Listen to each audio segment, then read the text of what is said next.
결혼한 지 2년이 지났다. 신혼 때만 해도 정말 행복했다. 서로를 바라보는 눈빛만으로도 하루가 꽉 찬 기분이었고 평범한 일상 속에서도 늘 웃음이 흘렀다. 그러나 내 지방 발령과 함께 우린 주말 부부가 되었다. 처음엔 이겨낼 수 있을 줄 알았다. 매주 주말이면 서울로 올라갔고 아내도 가끔씩은 내가 있는 도시로 내려왔다. 거리쯤이야 우리는 그렇게 말하며 서로를 위로했고 떨어진 시간을 메우기 위해 노력했다. 하지만 현실은 그렇게 단순하지 않았다. 하루하루 쌓여가는 피로와 업무 스트레스, 야근, 출장. 주말에 겨우 하루 올라갔다가 다시 일요일 저녁이면 내려오는 반복 속에서 어느샌가 나는 집이 아니라 고속도로에서 더 많은 시간을 보내고 있었다. 아내와의 대화도 줄어들었다. 문자는 여전히 보내고 있었지만 답장은 짧아졌고 늦어졌다. 영상통화는 피곤해 라는 말로 자주 미뤄졌고 어느 날부턴가는 내가 말 걸기 전까진 연락이 오지 않았다. 그럼에도 나는 믿었다. 우리 사이는 변하지 않을 거라고. 바쁜 게 잠시일 뿐, 다시 함께하는 날이 오면 예전처럼 돌아갈 수 있다고. 나는 그렇게 혼자만의 낙관 속에서 아내를 믿었다. 그날도 마찬가지였다. 업무가 늦게 끝났다. 서류 마감 때문에 야근이 있었고 서울로 가는 길은 막히지 않아서 그냥 운전해서 바로 올라가기로 했다. 아내에게는 말하지 않았다. 깜짝 방문. 오랜만에 얼굴을 보면 아내가 기뻐할 거라고 생각했다. 밤 12시 아파트 단지에 도착했다. 자동차 시동을 끄고 짐을 챙기던 그때 입구 쪽 골목에서 택시 한 대가 멈춰 섰다. 그리고 그 택시 문이 열리면서 두 사람이 모습을 드러냈다. 먼저 나온 건 한 남자였다. 그 뒤를 따라 비틀비틀 내리는 내 아내. 정확히 말하자면 남자가 아내를 부축하고 있었다. 그 광경이 너무 낯설었다. 아내는 술에 취해 제대로 걷지도 못하고 있었고 그 남자의 손은 아내의 팔을 감싸고 있었다. 서로 꽤 가까운 거리였다. 한두 번 만난 사이의 스킨십은 아니었다. 그 남자의 표정은 침착했고 당황한 기색조차 없었다. 나는 걸음을 멈추고 그들을 향해 다가갔다. 심장이 뛰고 있었다. 믿기지 않았다. 하지만 내 눈앞에 있는 건 현실이었다. 잠깐만요. 나는 화가 났지만 참고 말했다. 저기요, 누군데 지금 제 아내랑 같이 있는 겁니까? 남자는 고개를 돌려 나를 보더니 아무렇지 않게 대답했다. 아, 남편분이세요? 그냥 클럽에서 만났어요. 너무 취해서 데려다주는 길입니다. 그 말투엔 죄책감도 긴장감도 없었다. 마치 이 상황이 처음이 아니라는 듯한 태도였다. 그냥 클럽에서 만나? 와이프가 왜 당신이랑 클럽에 있던 거고 왜 이렇게 취해 있는 거냐고요. 무슨 말인지 못 알아들어요? 내가 따져 물었다. 그러자 남자는 어깨를 으쓱하더니 대수롭지 않다는 듯 말했다. 저는 남편이 있는지도 몰랐고요. 저는 그냥 데려다준 거라고요. 와이프분 술 깨면 직접 물어보시던가요. 그럼 이만. 그는 그렇게 말하곤 나를 스쳐 지나 걸어가 버렸다. 나와 눈도 제대로 마주치지 않고 아무 일도 아니라는 듯이 나는 순간 멍하니 서 있었다. 머릿속이 하얘졌고 손끝은 얼어붙은 것처럼 차가워졌다. 그때 비틀비틀 서 있던 아내가 나를 보고 입을 열었다. 당신. 이 시간에 웬일이야? 술 기운이 잔뜩 섞인 목소리였다. 깜짝 놀란 듯한 눈빛. 하지만 그 놀람은 기쁨도 반가움도 아니었다. 그저 당황. 그리고 들킨 사람의 표정이었다. 나는 참을 수 없었다. 지금 이게 무슨 상황이야? 저 남자는 누구고 대체 왜 이렇게 취한 거야? 아내는 머리를 한 손으로 감싸며 휘청였다. 아, 그냥, 동네 친구야. 오랜만에 만나서. 같이 술 좀 마셨어. 동네 친구. 나는 냉소가 섞인 웃음을 흘렸다. 동네 친구가 자정 넘어서까지 붙어 있다가 부축까지 해주고 간다고? 오바하지 마. 진짜 아무 사이 아니야. 그냥 친구들 몇 명이랑 술 마시다가 심심해서 클럽 좀 갔어. 클럽 가면 안 돼? 나도 스트레스 푸는 거잖아. 말이 끝나기 무섭게 아내는 아파트 현관으로 비틀거리며 들어갔고, 집에 들어서자마자 신발도 제대로 벗지 못한 채 거실 소파에 주저앉더니 그대로 쓰러졌다. 나는 아무 말도 하지 못한 채 거실 한가운데에 서 있었다. 대화는 거기까지였다. 아내는 내 시선을 피했고, 질문에도 제대로 답하지 않았다. 그저 별일 아니다라는 말만 되풀이하며 눈을 감았다. 그날 밤, 나는 거실의 작은 소파에 앉아 천장을 바라봤다. 이 집의 공기가 낯설었다. 2년 전, 이 집을 처음 같이 꾸밀 땐 행복했는데, 이젠 숨조차 막히는 공간이 되어 있었다. 아내는 코까지 골며 깊이 잠들었고, 나는 그 숨소리가 미칠 듯이 불쾌하게 들렸다. 그날 밤, 나는 아무것도 묻지도 따지지도 않았다. 아무 말도 하지 않고, 조용히 휴대폰을 꺼내 들었다. 이젠 말이 아니라 증거가 필요했다. 아내가 자는 틈을 타 조심스럽게 그녀의 휴대폰을 집어들었다. 비밀번호는 여전히 예전과 같았다. 잠든 아내는 내가 무엇을 하고 있는지도 모른 채 깊은 숨을 몰아쉬었다. 메신저, 인스타그램, 사진첩. 하나하나 확인했다. 그리고 예상했던 것보다 훨씬 더 끔찍한 것들을 발견했다. 낯선 남자들과 주고받은 메시지들. 오늘 클럽 언제 갈 거야? 오빠 보고 싶어. 그날 밤 진짜 미쳤었지. 사진첩에는 클럽에서 찍은 사진들, 다른 남자의 품에 안긴 채 웃고 있는 아내의 모습까지 고스란히 남아 있었다. 나는 폰 화면을 하나하나 캡처하고 메일로 증거를 모두 모았다. 스크린 녹화도 켜서 대화창을 천천히 스크롤하며 영상으로 남겼다. 완벽하게, 빠짐없이.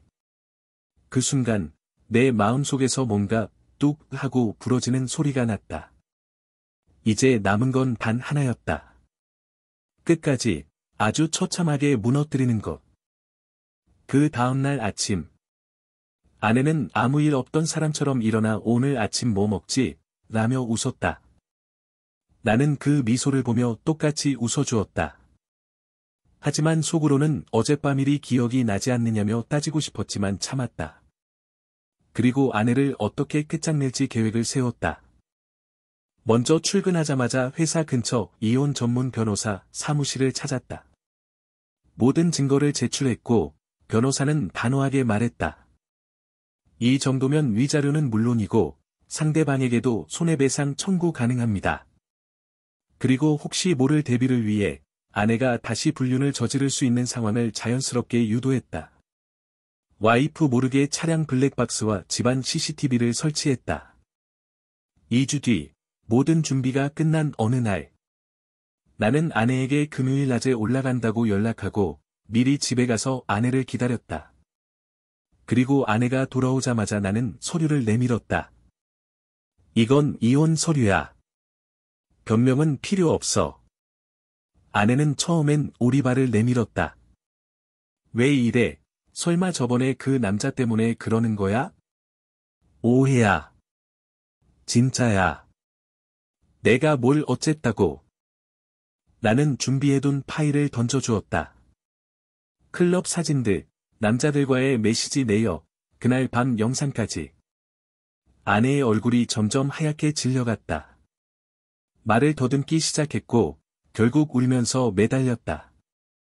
잘못했어. 한 번만 봐줘. 제발. 나는 그 모습을 차갑게 바라보았다. 나는 내가 울면서 빌어야 할 대상이 아니야. 내 인생을 망친 건 너 자신이야. 아내는 바닥에 주저앉아 울었다. 하지만 나는 동정심 따위 느끼지 않았다. 단 하나, 이 집에서 바람핀 년은 빨리 좀 나가줬으면 하는 생각뿐이었다. 억울한 게 있다면 변호사를 선임하던지 너 알아서 해. 일단 오늘부로 이 집에서 나가. 아내는 눈이 휘둥그레졌다. 뭐라고? 내가 왜 나가? 나는 아내를 차갑게 바라봤다. 여긴 내가 돈 주고 산 집이야. 계약서에도, 등기에도 내 집이라고. 아내는 울먹이며 말했다. 그래도 같이 살던 집이잖아.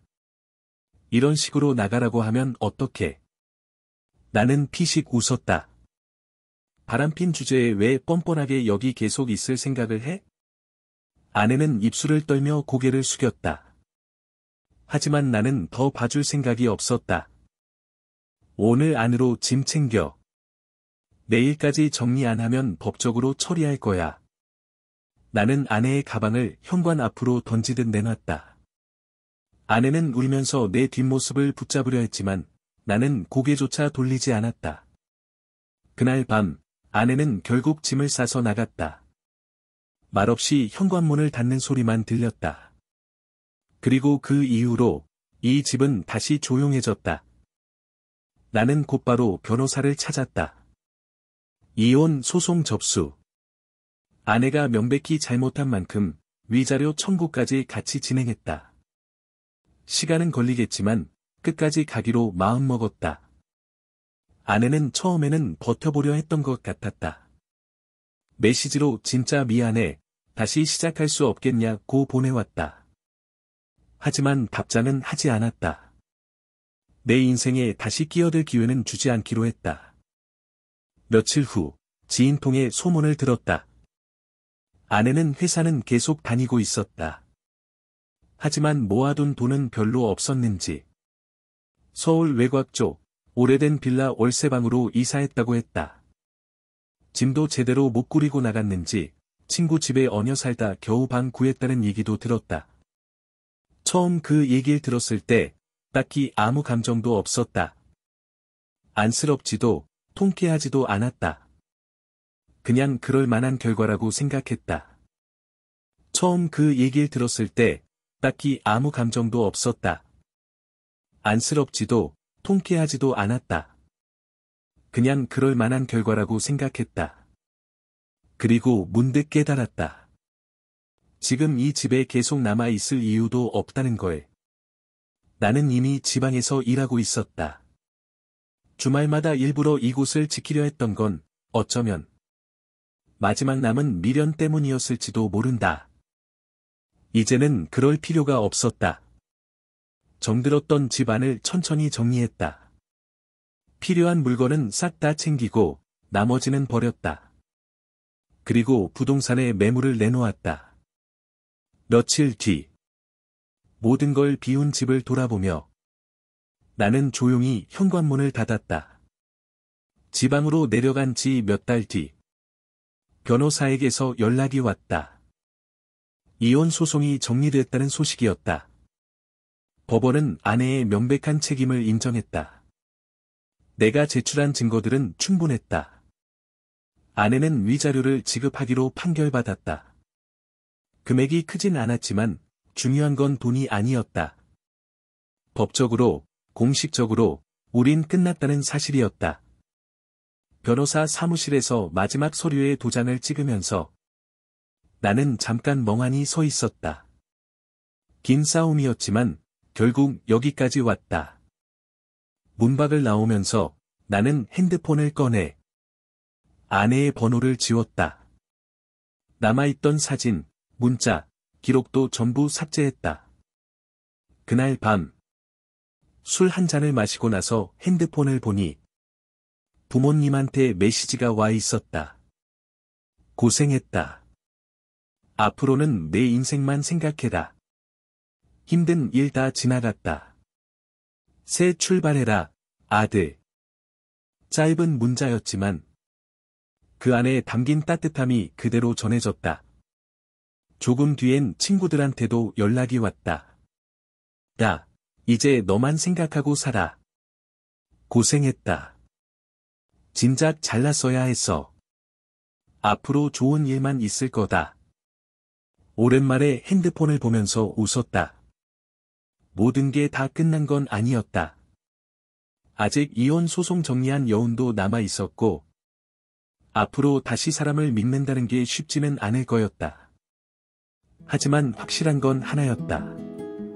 나는 혼자가 아니었다. 나를 믿어주는 가족이 있었고, 내 편을 들어주는 친구들도 있었다. 그리고 무엇보다도 다시는 스스로를 속이지 않는 나 자신이 있었다.